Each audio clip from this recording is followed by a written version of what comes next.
দর্শক, মাহমুদপুর ঘটে গেল এক চাঞ্চল্যকর ঘটনা। দোকান ভাড়া চাওয়ায় দোকান মালিককে হত্যা করল বিএনপি নেতাকর্মীরা।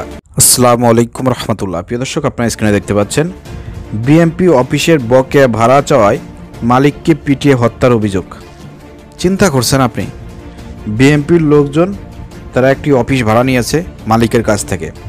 দীর্ঘদিন তারা ভাড়া দেয় না, পরবর্তীকালে মালিক ভাড়া চেয়েছে, এর জন্য বিএনপির লোকজন, সেই অফিসের লোকজন তারা সেই মালিককে পিটিয়ে হত্যা করেছে।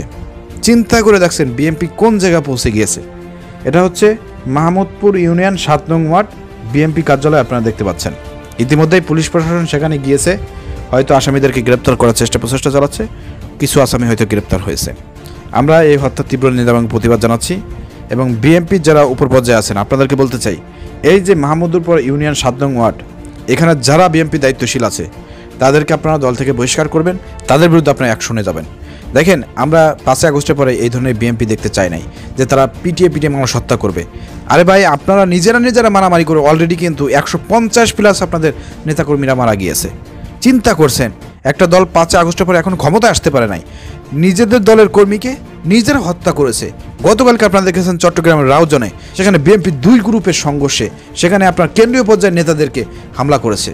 তো বিএনপি তো একদম আমরা দেখতে পাচ্ছি যে দীর্ঘ ১০ মাসে যেটা তাদের অবস্থান, যে আওয়ামী লীগের পথে হাঁটতেছে। একদম আমরা দেখেছি ৭ বছর ধরে আওয়ামী লীগের সময় ছাত্রলীগ মারামারি করতো, আওয়ামী লীগ ছাত্রলীগ মারামারি করতো, আওয়ামী লীগ মারামারি করতো, নিজেরাই খুনাখুনি। সেটা আমরা বর্তমান বিএনপির মধ্যে দেখতে পাচ্ছি। আর এখানে কি ঘটছে, এখানে হচ্ছে বিএনপির লোকজন তারা একটা দোকান ভাড়া নিয়েছে, সেখানে অফিস বানাইছে, মালিক ভাড়া চেয়েছে, এই ভাড়া চাওয়ার কারণেই তাকে ধরেন হত্যা করেছে।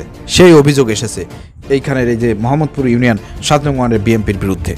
কতটা এরা অমানুষ একটু চিন্তা করে দেখেন। দেশের জনগণকে বলতে চাই, আগামীতে যদি এই বিএনপি ক্ষমতায় আসে, আর বিএনপির মধ্যে যে সবাই খারাপ আমি ওটা বলতেছি না, তারেক রহমান ভালো, খালেদা জিয়া ভালো, মির্জা ফখরুল ইসলাম আলমগীর সহ আপনার বিএনপি যারা উচ্চ পর্যায়ে যারা আছে তারা ভালো, তারা খুব সৎ মানুষ, খুব ভালো মানুষ, আমি মানলাম। কিন্তু এই যে বিভিন্ন ওয়ার্ডে, বিভিন্ন উপজেলায়, বিভিন্ন সারা বাংলাদেশের বিভিন্ন জায়গা, এই যে সন্ত্রাসীরা যে বিএনপির উপরে ভর দিয়ে বিএনপির কমিটিতে তারা স্থান নিয়েছে, বিএনপির নাম ভাঙিয়ে পদ পদবি ব্যবহার করে যে আকামুকম করতেছে, চাঁদাবাজি করতেছে, দখলবাজি করতেছে, বিভিন্ন জায়গা নদী নালা থেকে তারা বালু উত্তোলন করে মানুষের ক্ষতি করতেছে, পরিবেশ নষ্ট করতেছে, এগুলোর কারণে কিন্তু বিএনপির নাম খারাপ হচ্ছে, বিএনপির কিন্তু দুর্নাম হচ্ছে।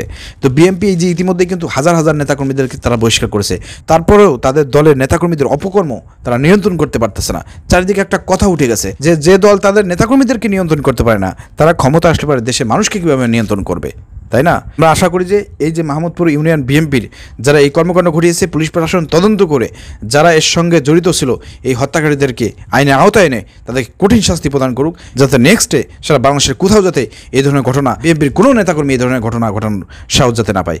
তারা দোকান ভাড়া নিয়ে অফিস বানিয়েছে, এখন এটাকে মনে করছে তাদের বাপদাদার সম্পত্তি। আওয়ামী লীগ যেভাবে এই দেশটাকে তাদের বাপদাদার সম্পত্তি মনে করতো, এখন ৫ আগস্টের পরে বিএনপির কিছু জায়গায় এই ধরনের কিছু সন্ত্রাসীরা তারা মনে করছে যে এখন হয়তো দেশটা আমাদের, এখন যেখানে আমরা যাব সেটাই আমাদের। দোকান ভাড়া নেছে কিন্তু ভাড়া দেবে না, টাকা চাইলে পরে তাকে হত্যা করবে। চিন্তা করে দেখেন, একটু চিন্তা করেন, আগামীতে ভোট দেওয়ার আগে একটু হিসাব নিকাশ করেন, নাহলে কিন্তু খবর আছে। আওয়ামী লীগের ফ্যাসিবাদ কতটুকু দেখছেন, আগামীতে যদি ৯০ ফ্যাসিবাদ আসে পরিণতি কিন্তু ভয়ঙ্কর হবে। অর্থাৎ বুঝে শুনে ভোট দিন, ঠিক আছে? প্রিয় দর্শক, ভিডিও শেয়ার করে দেন। আসসালামু আলাইকুম রহমতুল্লাহ।